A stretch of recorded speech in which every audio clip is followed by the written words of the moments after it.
I reminded you that you are perfect, would you argue me down or step into your perfection? Welcome to Perfect Mode, where there are no excuses, no expectations, and we explore the world without limitations. I'm JClay, rapper, the spiritual teacher, with my co-host Troy Washington, your friendly neighborhood realtor. Let's be real, so let's be perfect. Perfect mode. Everything, anything, anything, anything, perfect. Everything, anything, anything, anything, perfect mode. Everything, anything, anything, anything, perfect mode.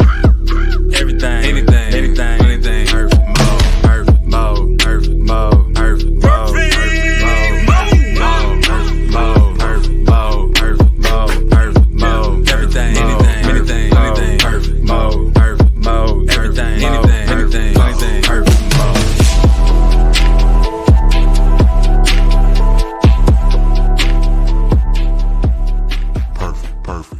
Perfect.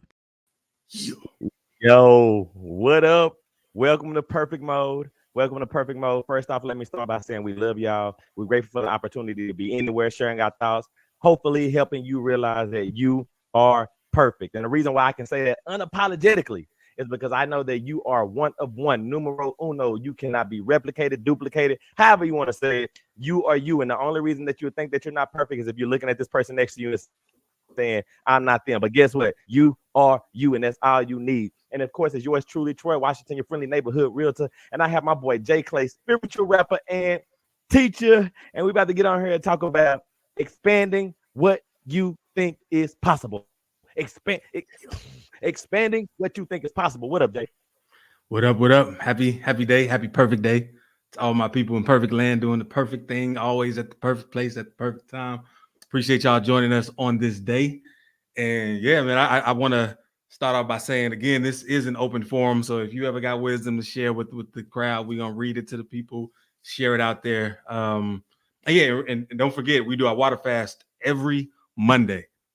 So starting tomorrow or 24 hours from when you last ate today, just water fast with us. Join us. We got a community that you can join, get updates and track everything. And shout out to our Patreons. You know, if you like what we're doing, click on that Patreon link and join. Shout out to Jeff and shout out to everybody that's coming through. So yeah, Troy, Shout out to Jeff, man. Shout out to Jeff, man. Yeah. But go ahead. What'd you say, bro? Yeah, let's talk about it. Expanding what you think is possible. Yeah, so number one, since you actually just brought up the fast, I just want to let everybody know that it is possible, fam. Like I literally was looking forward to it all week, and I was looking forward to today. So stop telling yourself that you can't do it. Stop telling yourself that you can't go a day without eating. You know, expand what you think is possible. But you know, to the point of this topic, man, I love it, and I think this was kind of a reoccurring theme for my life this week because I continue to look at limits that I have placed on myself. And it's a lot of it's coming from or stemming from things that I'm reading, things that I'm seeing, and the way that I feel like people are acting, at least my interpretation of it. Yeah. And I told myself, you know, funny enough, like over the past couple of days, it's time to expand myself and allow myself to be more than what I see myself as. But go ahead, Jay. Yeah, I love that. And similarly, like everything we want is really right here. We hear that all the time. We say it all the time. We believe it on some level, and sometimes we don't believe it on certain levels. And have you, okay, put it like this. Have you ever been working on something or, you know, trying hard for something and then it just didn't go out as planned and you didn't give up, but you put it to the side. Then all of a sudden some stuff just happened that you had nothing to do with that got you everything that you wanted and more. It's kind of like that. It's like because me thinking what is possible, I'm limiting myself. I'm limiting what can come from it when in actuality, anything can happen at any time if I allow that as well. You know, so number one, to answer your question, yes, that's happened to me a lot. I feel like in my life when I just try to recall things that I've experienced. But the other part to this that I feel like as well is that's the reason why in my line of business, which is real estate, and I can say that as far as with music and all the other different things that we've done, allowing allowing yourself to hear other people, allowing yourself to digest what people are saying, not necessarily believe everything. But the reason why I point that out is because there have been a number of occasions where I had a limiting belief or a limit that I had placed on myself, and somebody said something, and it wasn't necessarily to help me expand myself, but it was just a key word that they may have said in the conversation, and I was just like, I didn't even think about that, and it generally causes me to reset and kind of revisualize what I saw in the beginning anyway, even though that is sometimes limited as well. Go ahead, Jay. Yeah, yeah, and I love that you brought that up too, like listening to people, because there have been times, I listen to people speaking or something, and I might yell, "That's not true," or say, "Nah, that's not true." But again, to them, it is. And the better question is, can their truth serve you in any way? Like, does it bring you closer to what you want, or it doesn't? If it doesn't, that's cool. You don't have to pronounce or denounce it, because by denouncing their truth, in a sense, you're allowing your truth to be denounced as well. Just let it be their truth and just say, "Oh, this doesn't serve me." But if it does in some way, like, listen and see if you can apply that same logic and reasoning and truth to your own life. So I want to give you maybe like what I would consider a real life example without me exposing too much of people, right? Yeah. So, I'm a real estate broker, and there's no two deals that are alike in real estate. Everything is generally different.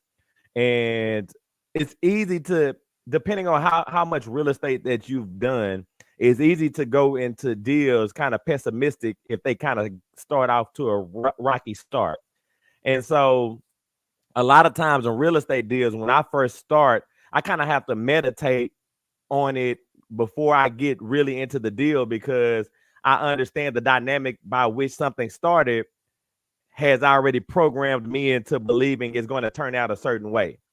And so along the way in some deals, specifically a deal that I'm working now, there was a whole bunch of hurdles that kind of dropped into a deal.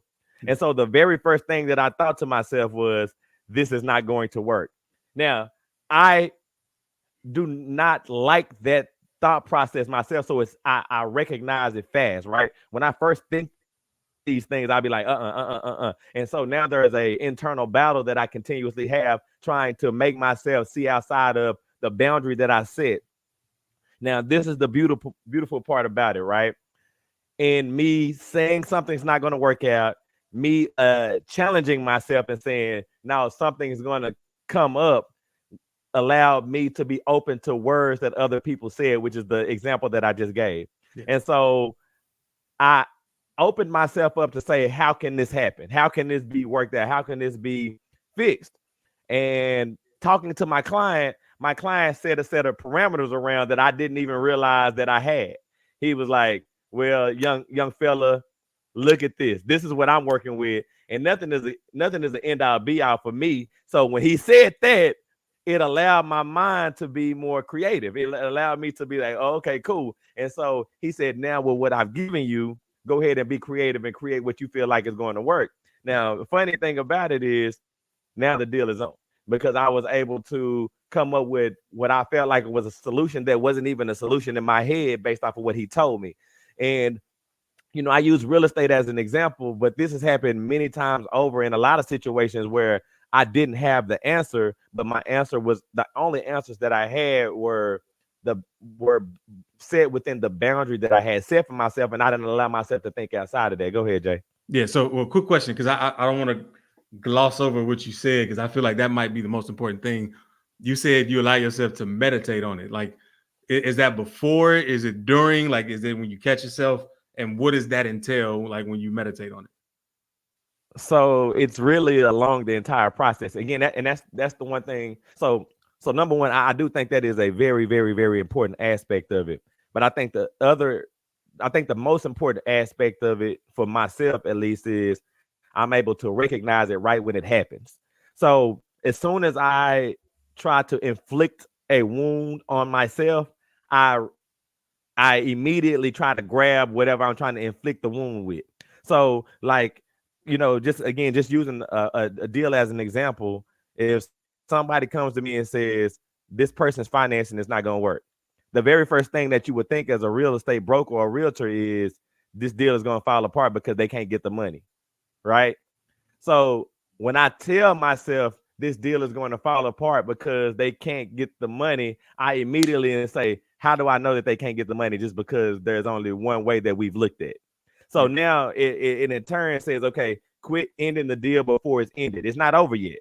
And so once I identify what I'm doing to myself, I go into my meditation and I try to, number one, dispel, because even with me identifying it doesn't mean that I rid myself of it immediately, because I'm still combating with that. So I have to meditate on what I feel like is the truth. The deal is not over. There's other ways. The deal is not over. There's other ways. All the while in the back of my head, I still hear this deal is over. And so I kind of meditate on the things that I want more than the other, to kind of offset it, so that way I can allow myself, because if I don't meditate on it, I don't even allow myself to hear what's coming next. But go ahead, Jay. Yeah. Okay. I love that. So, okay, just to re-clarify, it sounds like what you're saying is the underlining belief is still there to a certain degree, but you won't allow yourself to look at it like you're creating stimuli and reminders to focus only on the new belief that you want to have.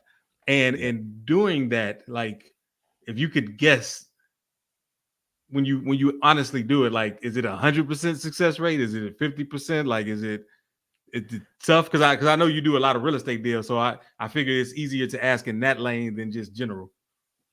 I would tell you this: 100% of the time when I've given up, it was over. I know that for a fact. Love that. It's just for a fact, when it was over, I gave up on it. And so I want to say 100% of the time when I haven't given up, that I've been able to get it through, because that's a truth. That's the truth too. Everything Yeah. that I got to the end, I believed I would get there. And so there have been times when I've been in the middle and I've decided to believe, and I was able to get to the finish line. And this has happened on multiple occasions. So I dislike the fact when I cannot when I allow the other voice to be louder in my head than the voice that I'm trying to listen to. And the way that I think about it is, go ahead. Well, I was gonna say we're not. Go ahead. Go ahead. I remember. Okay. I think about it like when you're a kid, right? And you're having a battle with a sibling or a cousin or something, and they trying to tell you something that you don't want to hear. And they're as adamant about telling you what you don't want to hear as you not want to listen. And you do something like this, la la la la la la la la la la. You be doing everything to try to block them out, but they still talking. And so that's kind of how I think about it. Go ahead, Jay. So okay, yeah. So the question I wanted to ask before we move away from this example is, like, what's your attitude towards it? Is it a joyful one? Is it mediocre? Is it dreadful? You know what I'm trying to ask? Like when you're faced with this challenge, and at first you don't think it could be done, but then you open your mind. Like, is it excitement there, or is it just curiosity, or like what is it?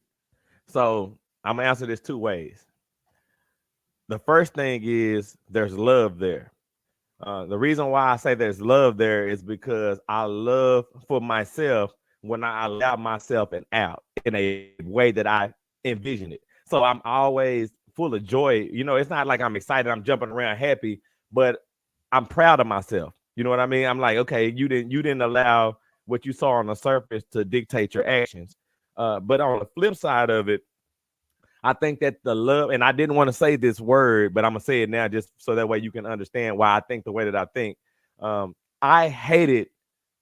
I hate when I allow what I hear first to dictate my actions. I hate it.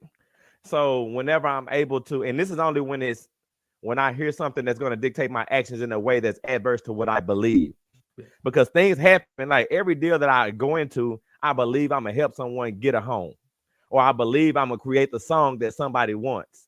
And so whenever something presents itself to me that says that's going to happen, I'm in love. Whenever something comes along that says that I'm not going to do it, I hate it. And I hate it that I allow that to infiltrate my mentality. So when I'm able to stop, identify it, and then think otherwise, even though I still hear it flowing in the background, I love that about myself. I love the fact that I'm able to offset it. And I'm up for the challenge of going back and forth with myself to win, because I always feel like the one that I'm wanting, the one that I am, the one that I'm trying to listen to the most is the person that I am. And so whenever that wins out, I'm always in love with myself. Go ahead, Jay. Love it. And of course, the reason I asked that is just I was thinking about my experiences with similar situations where there's something impossible, or not impossible, but highly improbable. And then I get out of my own way and say, you know what, it's still possible. And then I go for it. Now, if I go for it with a positive attitude, that carries me to new thought. But if it's a negative attitude, it's more like a burden. Then I start labeling myself as a procrastinator, all these negative things that don't need to be there, instead of just stepping back for a time. And that stepping back could just be for like 5 minutes sometimes. And sometimes it can be for an hour, sometimes it can be for a day. But when you allow yourself to kind of clear your mind so you can come back at it from a positive viewpoint, it changes everything. Like it changes the momentum, it changes your excitement. Like you said, the love is there. You realize what you love about it, and it just makes it easier for all the ideas to flow. And two, again, I'm not saying that I live in this space, but that's why I love the thought process of there's no other option when it's what I want. And you know what I mean? Like, Yeah. whenever we're creating a song, the times when I say this is going to be a tight song no matter what, like it's no other option, I generally make a song that I'm in love with. I'd be happy about it, like in a whole bunch of different ways. Yeah. But then there's sometimes when I hear a beat and I question myself because of the beat. And so I don't even allow myself to be free-minded and say that this is going to be tight no matter what. Then that's when that internal battle happens. But that goes on even once the song is done, where I'm kind of pulled here or pulled there. And so the thought process of no other option, which again, I don't live there and I would love to, is always, best for me, because that's when I'm able to be 100% of myself, I feel like. And so what was crazy, well, one, I want to apologize. So, because in saying this and having this conversation, I realized the same thing. The intention I set, it brings forth. So like before perfect mode, set my mind right, get the intention right. Before like just certain things I set my mind right. Even writing songs, like I agree that makes a difference. But like me and you, we meet usually Monday morning for perfect mode, and I don't, just to discuss planning and stuff.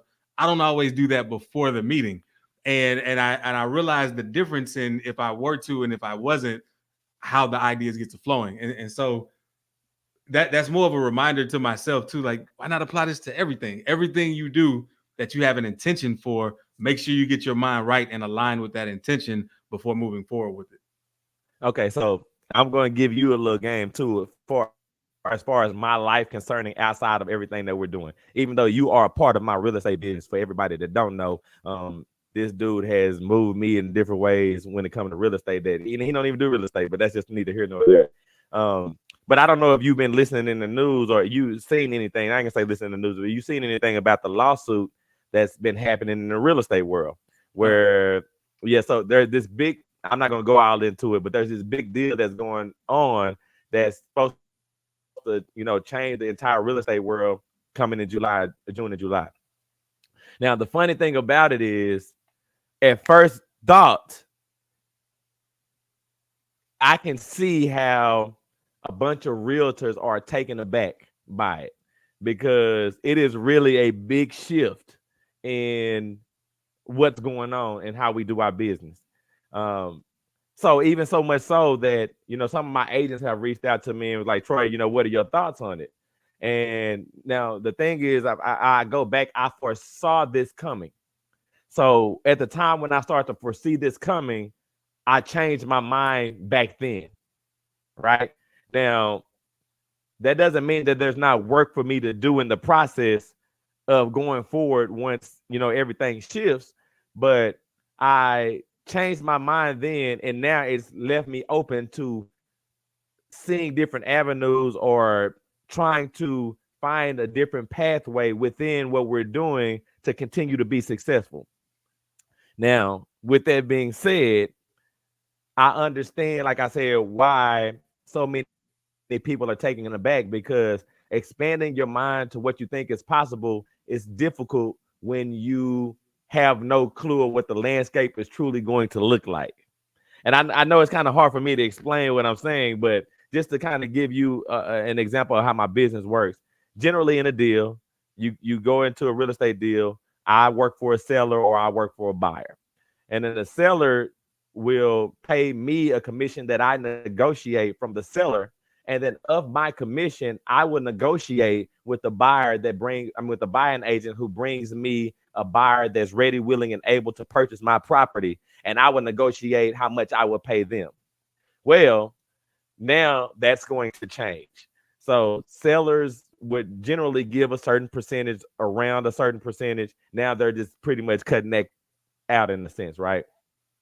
Now, the reason why I point these little facts out is because when you don't know what the commissions are, it's hard for people to find out where they sit. And that's the reason why I said it's hard when someone doesn't kind of know what the landscape is going to really be yet to imagine something that's not there. And so for myself, because I've been already opening myself up to look and see and don't get caught up by all the negative news that's surfacing around it, to look, at the, the landscape and figure out how can I carve out a niche in it. But go ahead, Jay. So I want to bring back something you said. Like it's a lot of directions I want to go, but one of the key things you just said was imagination, and I feel like that's a key in creating, like to see it, like to imagine it. If you can imagine it in your mind, you can create it. And I know that there are a lot of people out there that might not feel they have a great imagination, so that they can't create, but it's not true. And the reason I know that is because sometimes people imagine the worst case scenario. It's just that we've been primed. Well, I don't want to say everybody, but it seemed like from my perspective that generally we've been primed to look at the worst case scenario, to be prepared for the worst. So we're always imagining the worst, what can go wrong instead of what can go right. How can I be prepared if this goes right? How can I make this go even righter when it does go right? And it's a flip, it's a switch. So like in that scenario that you said, it's things were changing. It's going to change the landscape, so people won't know how much commissions they're getting. But you were like, wait a minute, what's the good in this? What happens if this does go right? What does this mean for me? And by allowing yourself that, in a sense, you're expanding what you think is possible, because who cares about the worst? When the worst happens anyway, if it does happen, then cool. You don't want to focus on that, but when the best does happen, when what you want, when all of your momentum is going toward it, you're able to just ride that wave of creativity in the life that you want. So a couple things I want to mention. Shout out to both my boys, TJ and Brody. I got a 12-year-old and a 6-year-old. And the only reason I bring them up is just because you just touched on imagination.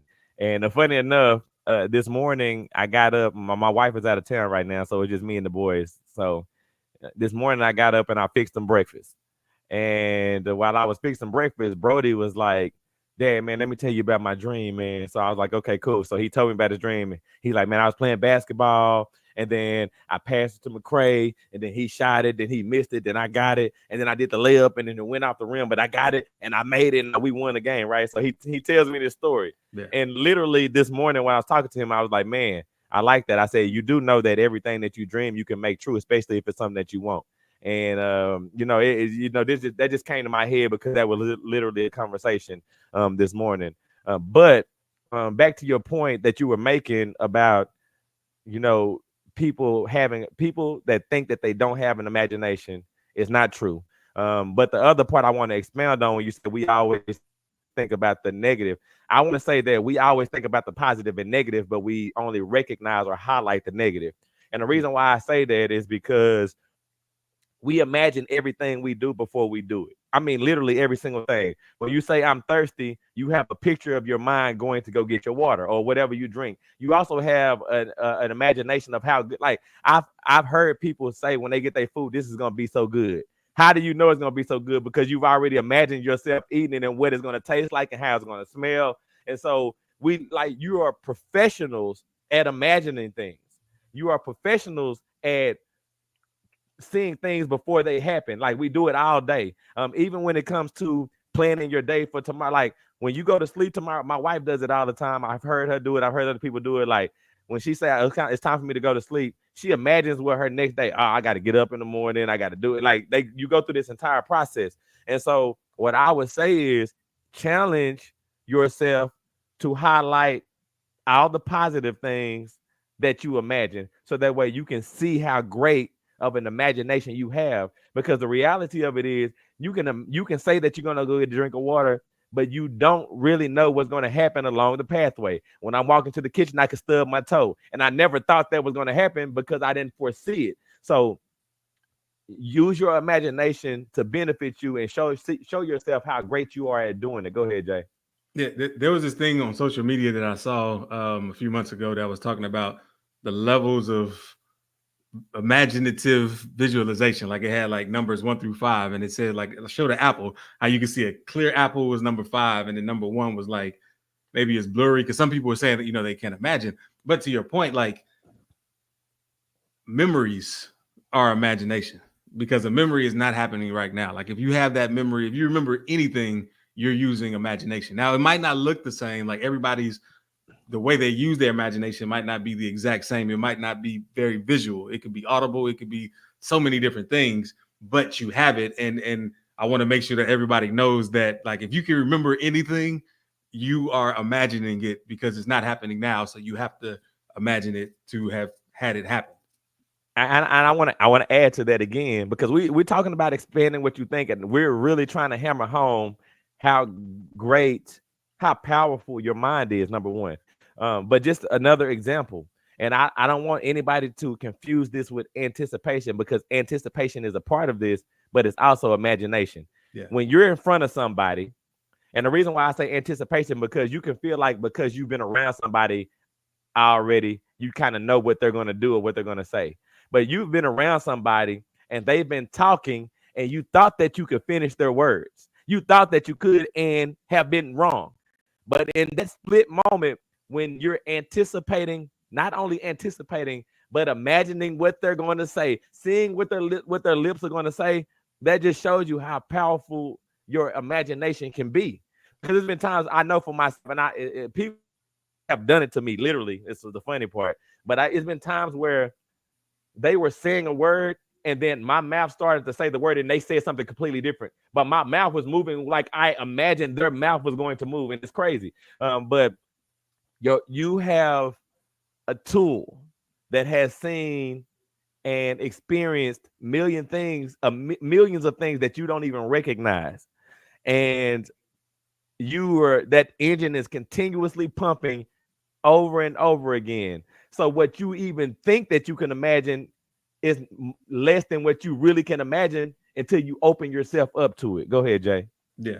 And I agree 100%. And another way, which is it is different from that way of imagination, but it still allows you to expand, and I'm going to explain why. So one is letting go. And to give the basis, like a lot of people say that it's hard to let go. They don't know how to let go. But if you're holding a 100-pound weight, you know what I mean? If you hold 1,000-pound weight, it's very easy to let that go. If you're holding a 50-pound weight, it's you can still let it go with just as much ease, but you can probably hold it longer. If you hold a 2-pound weight, you might not want to let it go. You might like that weight. So I say this to say,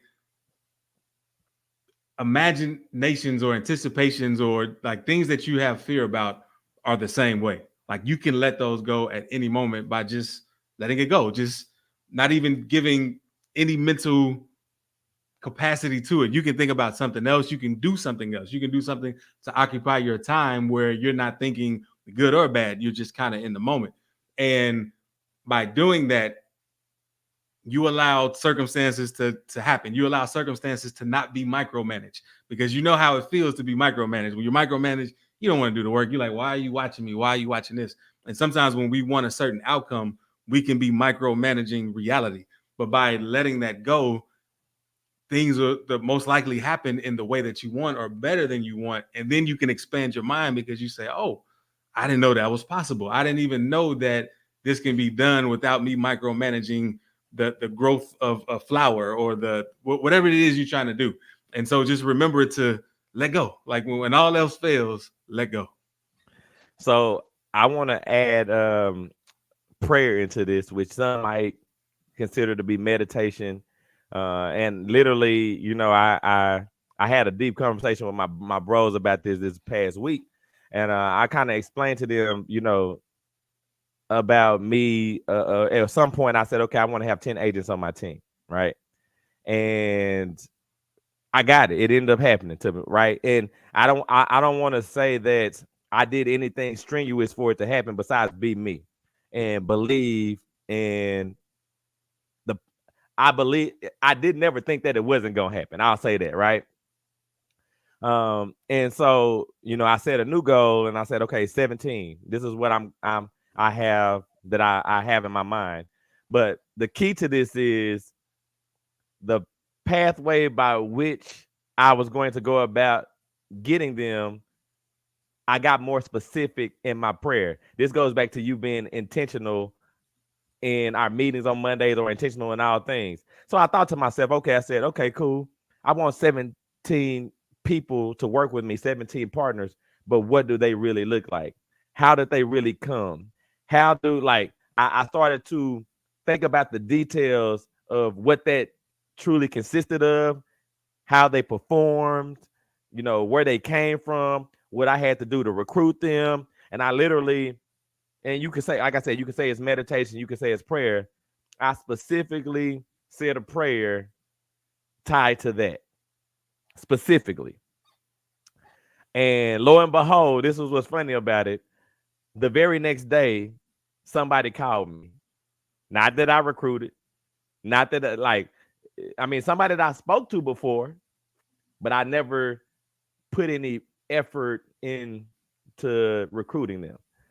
And they called me and we went through the process, and then they decided, I think I'm gonna rock with you. Right now, the coolest part about it is this is about expanding your mind. I never thought prior to that, even though I have all the evidence that says that if I say something and I allow it to be, it will happen. That if I was this specific in a prayer, that it would happen. And literally exactly the way that I prayed for it came true. And again, it's tricky here because I'm telling you that it's hard for you to believe that if you're that specific in a prayer that it can come to pass. It's that's that internal battle that you have with yourself over and over again. And so that's another part of the reason why people have limitations in their prayers or their meditations, because there's a curve on how far you think that prayer really can go, or you want to leave room for, I don't want to call it error, but you want to leave room for, well, it's gonna come, or it's gonna come later. It's just not gonna be now. And so I challenge people in all things to be even more specific in your prayer or your meditation to the detail. And I've seen many people that I consider to be successful not talk about prayer, not talk about meditation, but talk about how detailed they were and vivid in imagining exactly the detail of everything that they wanted and how it came true. Go ahead, Jay. Yeah. So, well, first, congrats on the 10 agents. Two quick questions. The first, before setting your goal for the next iteration of agents, did you celebrate just even internally or in some kind of way? I always do it. Listen, every single time somebody trusted me to lead them, I do an internal jig. I don't really take a lot for myself, you know, but I literally, it kind of go back to when I told you I have a hurdle, and then I tell myself that it's not a hurdle, how I fall in love with myself again. Every single time I accomplish a part of my goal, I fall in love with myself to the point it's just a way for me to motivate myself to keep trusting and keep going. So, second question, how do I ask this? So, okay, in the specification of prayer, right? Because I've heard that a lot. Always be specific, be specific. But again, have the intention without the expectation. But in this specificity, like what you said, sounds like a lot of work to me. You like, yeah, you gotta have the agent got to be like this and that. But then I thought about it from another standpoint. Like, let's say I was given an unlimited budget to design my dream home.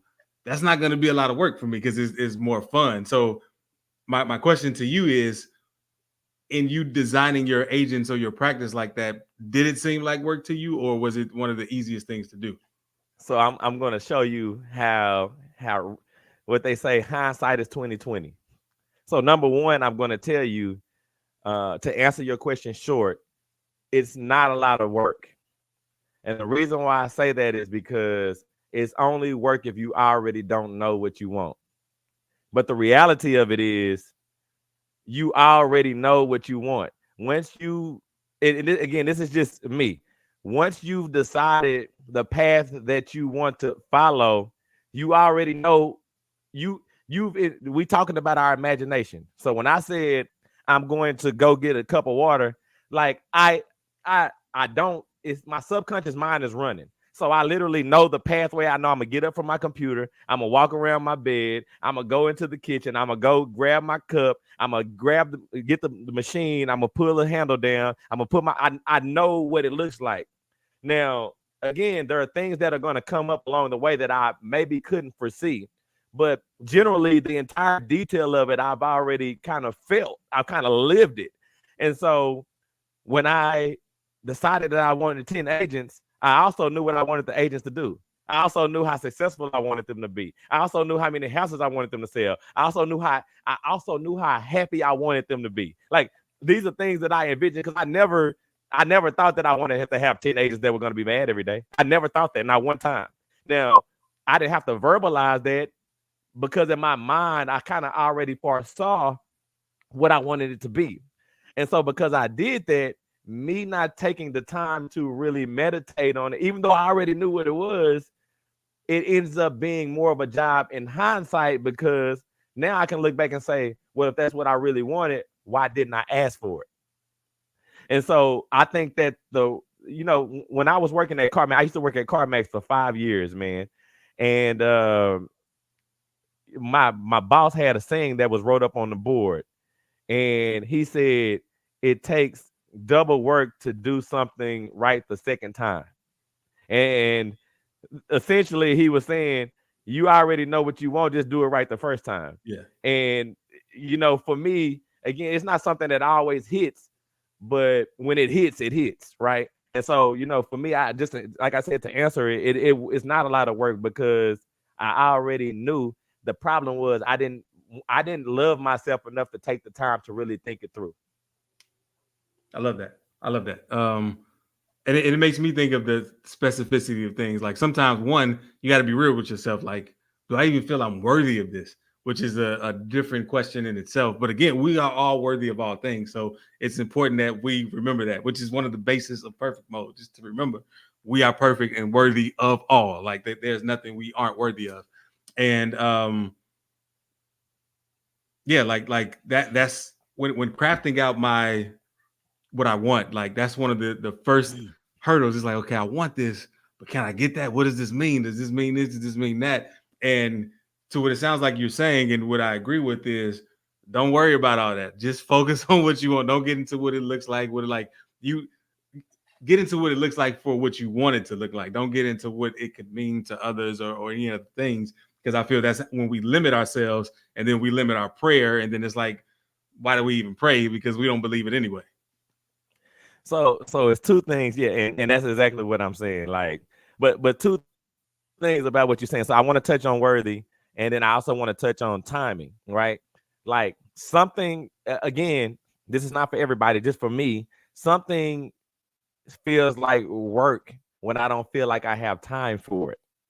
Like, when I don't, like, when I used to actually go to a physical job, I didn't feel like I had time to sit in traffic. So that was the job. I didn't feel like I had time to be trying to learn a process or something that I didn't like. It was all about the amount of time that I had available to do the things that I wanted to do versus what I was doing. And so the reason why I bring time into it is because for something that I say that I want, I should have eternity. And that's just kind of how I feel.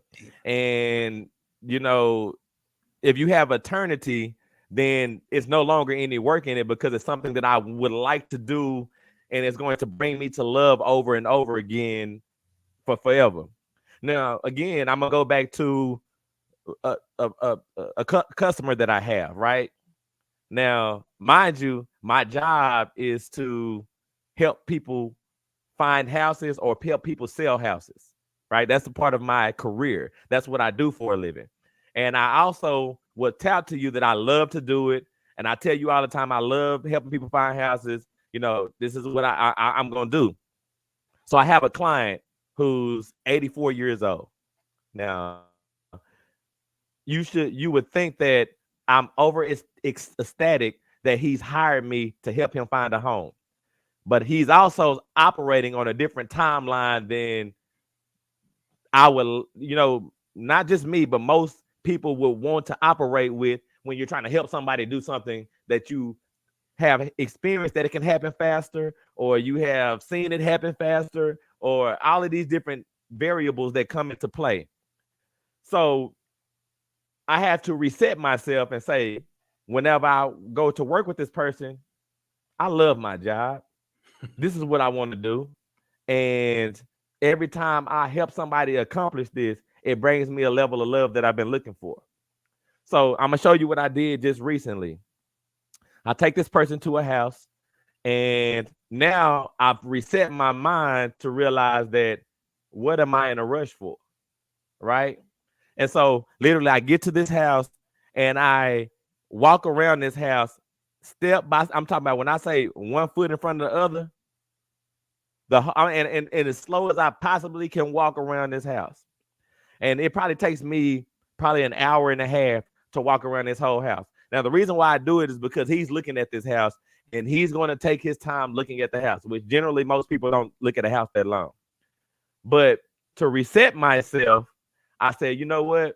What am I in a rush for? Because I'm just helping him along the way for me to get to what I want to get to. It's not about the money. It's about the joy, right?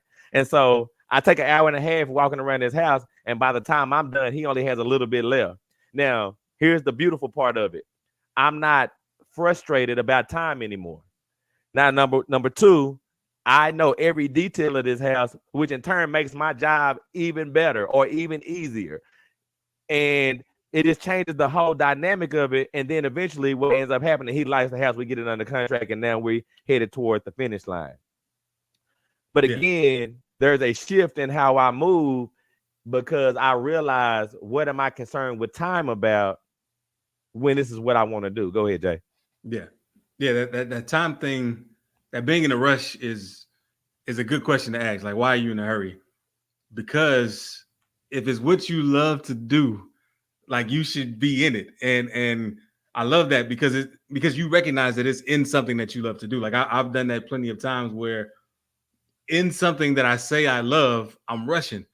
But why? Again, like the all of the process is what you really want. This is what you rush to get to. And now you're trying to just breeze through it like it's everything else. What are you trying to get to rush back to, and for what? And these might not seem like good questions to ask yourself, but everyone should ask themselves these questions, because you'll be surprised to find out either you just had the habit of rushing, which is why you can never really be at peace as much as you would like, or you're doing something that you truly don't love, and now you're able to see so you can pivot into what you do love and expand what you think is possible in it. And again, the question too is, if I'm in a rush, when do I allow, where is the time for me to expand? Like, where can I find that at? And so if I'm trying to be a aficionado in my business, why would I not want to look at every aspect of this house? I want something that's going to set me apart from, like, these are things that I want, right? These are subconscious things that I have running inside of my head. And if I want to set myself apart from everybody that does what I want to do, being more informed is one of the ways. How can I be more informed if I'm in a rush? Because again, based off of my own interpretation and my own rules and my own laws that I've set for myself, being more informed means taking more time. So I want to take more time. I want to be more informed. I want to be more helpful. I want more love. And see, again, something that we don't allow because there's a time constraint on us. And then the second part that I wanted to touch on was the worthiness. Like, and I know this is a whole conversation, but if you don't feel worthy, there is no expansion. There have been plenty of times, fam, where, well, I put like this. I ain't gonna say there's no expansion, because sometimes expanding happens even when you don't feel worthy, so that way you can learn a lesson. But there have been plenty of times where I literally stopped and was like, okay, this is just God teaching me a lesson for me not to get such and such and such and such, right? And I've already deemed that there's no way for me to expand, and I've deemed myself unworthy. And then it happened, and then I questioned everything. I literally questioned everything at that point. And that was the check on myself to say, how could you limit yourself, and how did you make any determination for God, period, before the end of it? So I love the fact that you said we are worthy of all things, because people have to recognize that and allow for expanding to happen. Because when you deem, again, sometimes it's going to happen anyway, but when you deem that you're not worthy of something, you don't open yourself up to expand at all. Go ahead, Jay. Yeah, you made me think of something about time and love. Like, as you said, you wanted, more love. Time, in a way, is the opposite of love. And what I explained is, how I say this is, time is very limited. A lot of people believe that once time is gone, it's gone. You'll never get it back. But love is unlimited. Like, it's all encompassing. It's forever and ever and ever and ever. And so, like yesterday, Saturdays are my do whatever I want day. Like, no rules. I'm not following my regimens and certain stuff. I'm just, it's a lot of flexibility for me on Saturdays. And so I kind of got consumed with a fun project that I wanted to do, and time flew by. Like, it was a great day, but it was one of the fastest days ever. Now I'm still grateful for it. Like, I would not have it any other way, but it's just interesting to just see the dynamic between time and love. And I think as we focus on time, we do lose love, because we're like, oh, I'd rather have all this time. But if you're not enjoying it, what for? And the thing is, people might think, well, because you age with time. Not really. I think you age because of lack of love. Versus, like, if you have love, you be as young as you feel all the time. So it's just interesting to look at the dynamic between love and time. I want to throw this in there too. And again, one of those sayings that you hear all the time from people is go after what you love, right? But again, there's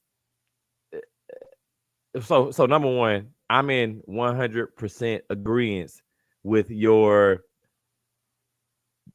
description and determination of what time and love and how they are polar opposites in the sense of each other. Like, I agree. Like, but I want to throw this in there as well. We tend to think that the things that we do in time, or we allow the things that we do in time to distract us from getting the love.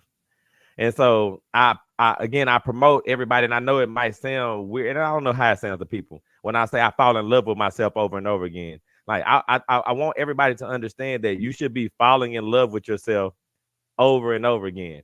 That's not anything that's conceited or self-absorbed. Like, you need to be falling in love with yourself over and over again. But I like using exercise as the example, bro. I told you before we started the show, the last time I told myself in January, at the end of January, I was going to start doing 100 push-ups a day, minimum. And I started doing it, and I haven't missed a day. Like I said, some days I do 100, sometimes I do 150, sometimes I might do 200. It just depends on how I feel that day. But here's the deal that happens every single day. Every day, I have an internal battle with myself, right? Should I do these push-ups today or should I not? Now, I highlighted by saying it's something that I said I wanted for myself in the beginning, right? And then something that I wanted for myself in the beginning, there's an internal battle every single day about whether I want to get what I wanted for myself. But every day that I get what I wanted for myself, I fall in love with myself again. And the reason why I point that out is that, number one, when you expand your mind to what you can have, every single time you accomplish it, every single time you see it, you're going to fall in love with yourself.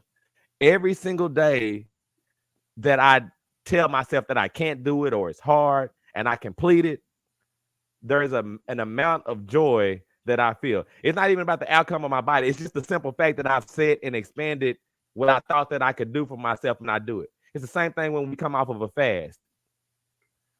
When we were at the end of our fast this last time, you told me time changed, so I needed another hour. I told you, thank you for telling me that, because I don't know how I would have been able to deal with me ending before I got to my goal. But the fact that I got to my goal, I was elated in joy. I was in love with myself again. And the reality again that I'm pointing out is, number one, you trust that whatever you expanded yourself to, that you can get to, no matter what. And then don't allow the pursuit of that to dictate anything. And even so, in the process, and this is the part that I have left out to this point specifically, you can start to fall in love with yourself along in the process of you getting to the ultimate love that you're trying to get to. Because in me doing push-ups every day, every time I push up, I can see my arms bulging. And I'm like, dang, I can't believe I got to this point. I can feel my chest bulging. Dang. Or when we're in a fast, man, I can't believe that I feel so energetic. And so you start to fall in love with things along the way that makes the love for falling in love with you even greater. Go ahead, Jay. Yeah. I forgot what I was about to say. My bad, man. No, you good. So in that, one of the things. Oh yeah, that's what I was gonna say. Okay, I'll bring it back to the fast. Fasting, water fasting, or just fasting period from anything, is a way to find that love again, to fall in love with yourself again. And the reason being that I've noticed is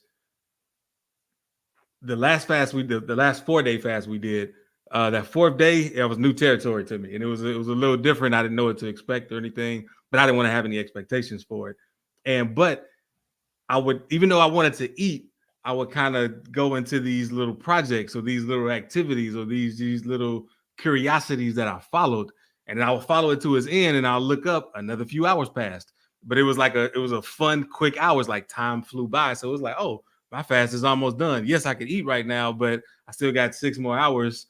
What's next? And then I went into another thing, and these weren't. Some could say what I was doing was work, but it wasn't considered, because the stuff that I had to do as work, I didn't want to do it, especially in that state, because I just didn't find it fun at that particular time. And so I say that to again, anybody considering, just trying it out tomorrow, doing the 24-hour fast. It's a good way to really hone in on what you love and what you don't love, and just getting back into that space. Yeah, no, I 100% co-sign that, man. And again, that's just one of those things that's one thing that I love about the fast when we talk about time. When you are not mentally, when you don't approach it with the intentions that you need, the only thing you could think about during the fast is time going by. Like, you just want the time. I can't wait till, I can't wait till, I can't wait till. And the only reason I feel like there's opportunity for you expanding yourself like you did is because at some point you stop saying, I can't wait till, and then you start paying attention to now. And then you say, well, now I can do this. Now I can do this. And now time is no longer a factor in anything that you're doing until you stop, of course, when you recognize, dang, an hour went by. Like, I didn't even realize that. And one of the sayings that we've been hearing since we were kids, time flies when you're having fun, because time is not even an issue anymore. And so to me, I think that in those moments, you fell in love with yourself, and you were in love with your life, and you were in love with the activity of now, which in turn made something that you were headed toward come sooner because you weren't so occupied with the time of it. So man, yeah, I mean, I love that you pointed that out. Go ahead, Jay. Yeah, time does fly when you're having fun, and when you're focused on time, it is not. I'll never forget when I was in third grade. I think third, fourth, one of them grades. Mortal Kombat came out, man, and I was in school. Got the disc in my hand from somebody at school. Not the disc, the cartridge, whatever was out. The longest day, like I can't stress how long that was, and I probably lived 10 years in that one day because I was focused on time. I didn't know not to focus on time. I didn't know to to just find a way to have fun in school. I know that's crazy, right? But it's just one of those reminders, because you can have fun in every situation, even situations you don't want to be in. They definitely expand your mind on that and try it out. Like if you're in a boring situation, ask yourself, what can I do to make this fun? And whatever ideas you get, I say explore it, go with it, and watch how not only does time fly, but it also expand your reality of what's possible and what does it mean too, because you might say, well, I can't do that. That means this. Not necessarily. Try it out. Yeah, man. Look, I used an example again earlier about in real estate deals, how sometimes just the way things start, I've already dictated how it's going to end. And I immediately identify and I start to change my mind because I've recognized that I can't think that way. And the moment when I do that, my mind starts to be flooded with opportunity. It starts to be flooded with idea. It starts to be open to imagination. And so I bring that up to, go ahead, Jay. No, I just thought about something in that when you said like you dictate the way it ends. Yeah, no, okay, how do I say this? A lot of people don't like endings that much unless it's something that they don't want. But when you dictate the way it ends, it's almost like that. That's how I talk my way out of stuff. Almost like if I think about the ending, well, I do it. I know how it's going to end. I don't want to do that. But when you think about the beingness that you could be in when doing it, it makes a big difference. Yo, I'm finna give you the prime example, and I know we got to wrap up. I'm a big basketball fan. Like I love watching. I'm the biggest LeBron fan. Yeah. And if you know anything living in my house, I won't stop myself from doing anything when the game is on. I try to be home when the games are on. But if the game is on and we have to go somewhere, I'll go do it. But I literally won't turn on, I turn off notifications on my phone. I don't want nobody to tell me about the game because I want to go home and watch it like it's on now. But if I see the outcome of the game, win or lose, I probably won't watch the game because there is joy in the journey. There is joy in the rise and the fall of it all. And that's, again, why I point out, even doing push-ups along the journey, as much as I can tell you I didn't like or it's hard, there are things that happen while I'm doing push-ups that I appreciate more than I could ever even explain. Same thing when it comes to running. And you start to run, when you start running long, there's things in the run that you start to appreciate. And, some people call it falling in love with the process. Because if you fall in love with the process, then you get to have love all the way through. But the only way you do that is expanding yourself to believe that it's possible. But Jay, you can go ahead and I know might have some stuff we want to hear before we get out of here, man. Yeah, I do want to kind of just in wrapping this up, just kind of summarize how to expand what you think is possible. So I can't remember everything. Well, I know one, let go, definitely. Focus on the state of being, like really be in it. And but I feel like we're missing the big one. Who's the first one? Use your identify, then use your imagination. Yes. Use your imagination. Allow your imagination to be real. That's what I'll say. Because sometimes we try to act like the imagination can't be. Allow your imagination to be real. And that's what I told my son this morning. So yeah, allow your imagination to be real and just keep going. Don't stop. Yeah, exactly. So I want to say again, like, appreciate everybody rocking with us. Remember, join our fasting community if you want to try it out. Even if you want to try it out for a couple of hours, 3 hours, you can go 3 hours. And if you can do 3, you can do 6. If you can do 6, you can do 9. Next thing you know, it's bedtime. Then you wake up like, oh, I can do this. So I would definitely say consider doing those fasting Mondays where you can just kind of get back into that mode, and join our Patreon, man. Like join, like right now, you can leave this live right now and click on our Patreon and check it out and support your boys. And yeah, man, you got anything you want to say before we close it out? Just, man, we love y'all. We're grateful for y'all. Without y'all, we wouldn't be here. We'd be doing something, but we definitely wouldn't be here. So we appreciate y'all. Again, Jay, you can take us out, baby. Yeah. And hit that share button, like button, subscribe, all that. And remember, you're a perfect creation made by a perfect creator. So you might as well accept your perfection and enter perfect mode. Yeah. If I reminded you that you are perfect, would you argue me down or step into your perfection? Welcome to perfect mode, where there are no excuses, no expectations, and we explore the world without limitations. I'm JClay, rapper, the spiritual teacher, with my co-host Troy Washington, your friendly neighborhood realtor. Let's be real, so let's be perfect. Perfect! Everything, anything,